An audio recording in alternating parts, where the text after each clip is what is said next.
खबर वही जो हकीकत के करीब हो, सूचना वही जो आपके लिए जरूरी हो। VSM प्राइम, निष्पक्ष, निर्भीक और सटीक पत्रकारिता का प्रतीक। पेश है आसेगांव से मुख्तार सागर की रिपोर्ट। महाराष्ट्र के वाशिम जिले में धानोरा खुर्द गांव के किसान आज बड़ी मुसीबत में हैं।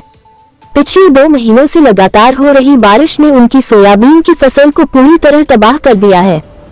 फसल की फलियां समय से पहले ही फूट गई हैं और खेतों में पानी भर जाने से किसानों का भारी नुकसान हुआ है।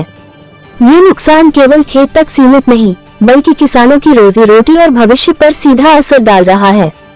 किसानों ने शासन से मांग की है कि ओला दुष्काल घोषित कर प्रति हेक्टेयर 50,000 रुपए की आर्थिक सहायता दी जाए।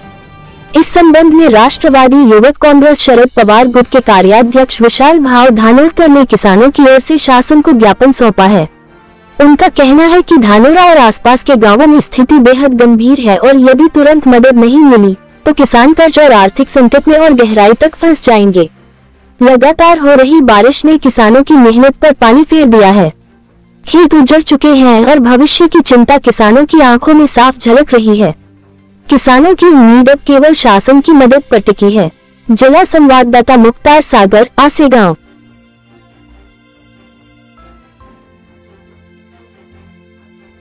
जिल्ह्यातील मंगरुळपीर तालुका आणि ग्राम धानोरा खुर्द येथे सततच्या 2-3 महिन्याच्या पावसामुळे आता सोयाबीन हे आमच्या 3 महिने कंप्लीट होऊन हे काढणीला आलेलं आहे आणि या 8 दिवसाच्या पावसामुळे या सोयाबीनच्या उभ्या झाडाला या शेंगाला या अशा प्रकारचे कोंब फुटलेले आहेत आणि सरकारनं तातडीनं हेक्टरी एकरी 50,000 रुपये मदत देऊन शेतकऱ्यांचं कुठंतरी त्यांचं सांत्वन करावं ही विरोधी पक्षाच्या राष्ट्रवादी काँग्रेस पार्टी शरदचंद्रजी पवार साहेबांच्या गटाचा एक जबाबदार पदाधिकारी जिल्हा कार्याध्यक्ष म्हणून या ठिकाणी संपूर्ण शेतकऱ्याच्या गावकऱ्यांच्या वतीनं या ठिकाणी मी मागणी करत आहोत। आपण ही परिस्थिती पाहू शकता।